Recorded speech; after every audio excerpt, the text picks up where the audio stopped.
Good morning student. आजच्या व्हिडिओमध्ये आपण नवलोक व्यवस्थापन ही संकल्पना अभ्यासणार आहोत. इसवी सन 1970 ते 1980 हा काळ नवलोक व्यवस्थापन चळवळीचा कालखंड मानला जातो.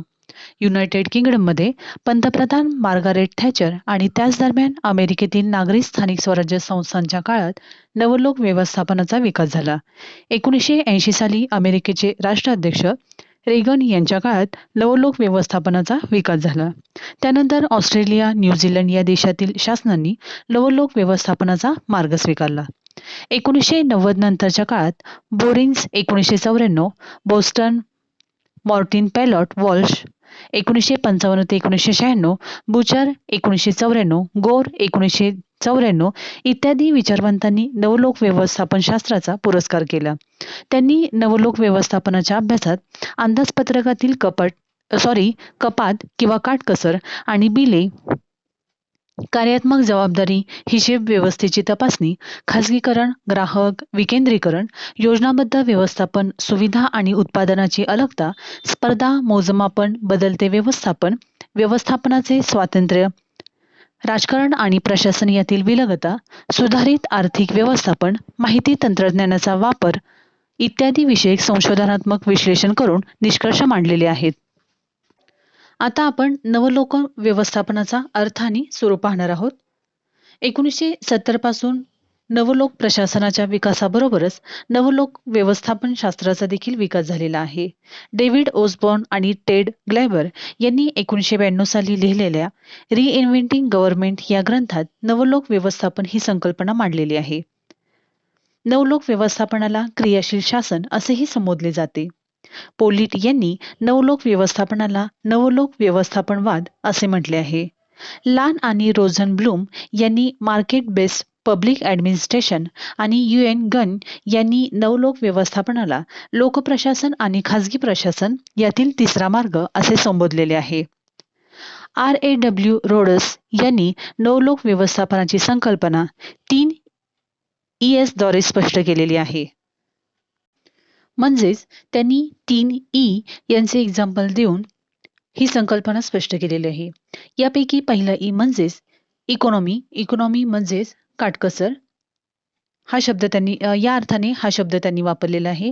दुसरा E इफिशियन्सी म्हणजेच कार्यक्षमता या अर्थाने वापरलेला आहे. आणि तिसरा E इफेक्टिव्हनेस म्हणजेच परिणामकारकता या अर्थाने वापरलेला आहे. या 3 शब्दातून नवलोक व्यवस्थापनाचे स्वरूप समजून येते. राज्यात सुशासन प्रस्थापित करण्यासाठी राज्य प्रशासनात पारदर्शकता, सुलभता, कार्यक्षमता आणि गतिशीलता निर्माण करण्यासाठी सुशासनाची ई-गव्हर्नन्सची उपयुक्तता आहे. शासन आणि प्रशासन यांच्या कार्यात पारदर्शकता, कार्यक्षमता निर्माण करण्यासाठी सुशासनाची प्रक्रिया आवश्यक आहे. सुशासन म्हणजे लोकप्रशासन लोकाभिमुख कल्याणकारी करण्यासाठी माहिती आणि संपर्काचा किंवा तंत्रज्ञानाचा वापर होय. शासकीय खाती, महामंडळे, बिगर शासकीय संस्था, स्थानिक स्वराज्य संस्था, खाजगी उद्योगधंदे, कंपन्या अशा सर्व क्षेत्रात ई-गव्हर्नन्सची पद्धती स्वीकारली जाते. राज्यात शांतता, सुरक्षितता, सुव्यवस्था, कायद्याचे राज्य आणि कल्याणकारी राज्य प्रस्थापित करण्यासाठी ई-गव्हर्नन्सची पद्धती आवश्यक मानली जाते. थोडक्यात लोकव्यवस्थापन आणि सुशासन यांचा अधिक जवळचा संबंध आहे. हुड ख्रिस्तोफर यांनी आपल्या a public management for all sessions 1991 या ग्रंथात नवलोक व्यवस्थापनाचे स्वरूप आणि उद्देश स्पष्ट करताना पुढील 7 मुद्द्यांचा विचार केलेला आहे. त्यापैकी पहिला मुद्दा आहे सार्वजनिक क्षेत्रातील व्यावसायिक व्यवस्थापन. दुसरा मुद्दा आहे कार्यक्षमता, दर्जा आणि मोजमाप. तिसरा मुद्दा आहे धोरण निर्मिती आणि निर्णय निर्धारण. चौथा मुद्दा आहे खाजगी क्षेत्रातील व्यवस्थापन. पाचवा मुद्दा आहे सार्वजनिक क्षेत्रातील व्यवस्थापन. सहावा मुद्दा आहे विकेंद्रीकरणात्मक शासन. सातवा मुद्दा आहे संसाधन किंवा वापरातील शिस्त.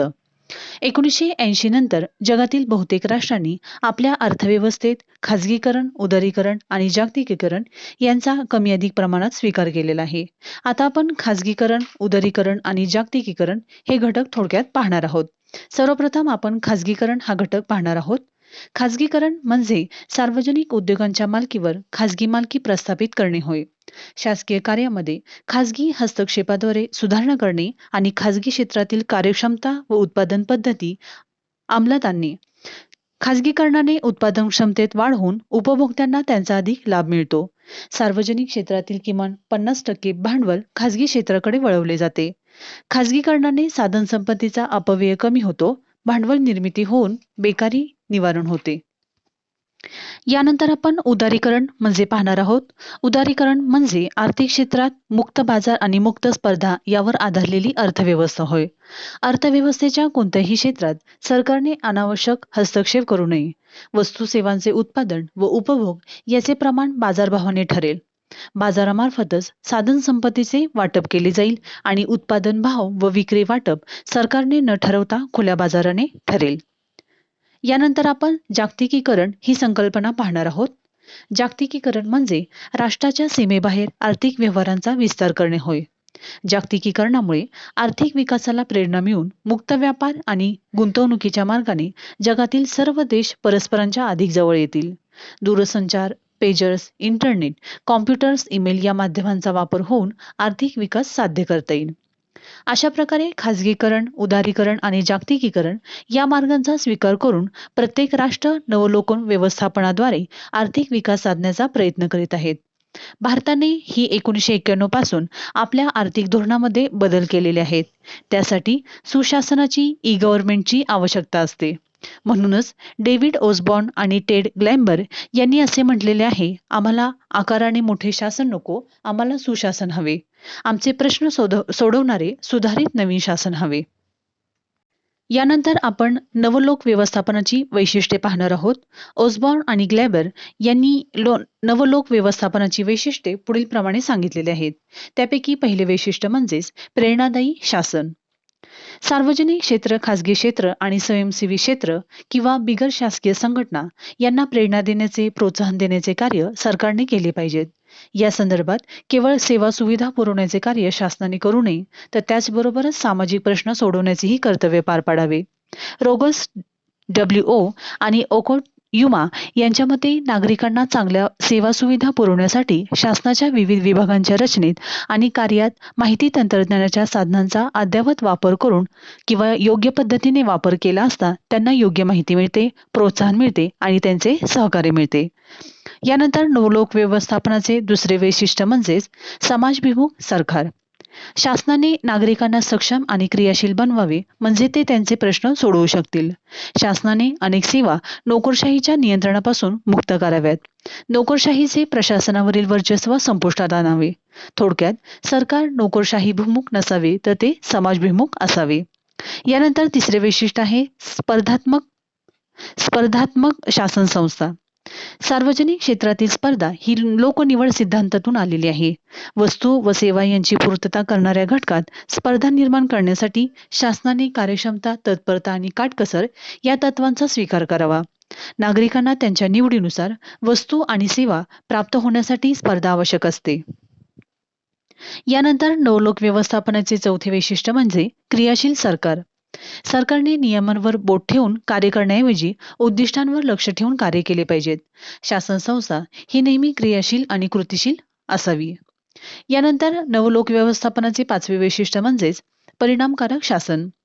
शासनाने नियोजित कार्यातून प्राप्त काय झाले याचा प्रथम विचार केला पाहिजे. शासन संस्थेच्या कार्यक्षमतेचे मोजमाप हे त्याच्या आदानाच्या प्रक्रियेवर अवलंबून न राहता प्रदानाच्या प्रक्रियेवर अवलंबून असावे, कारण शासन संस्थेची परिणामकारकता महत्वाची असते.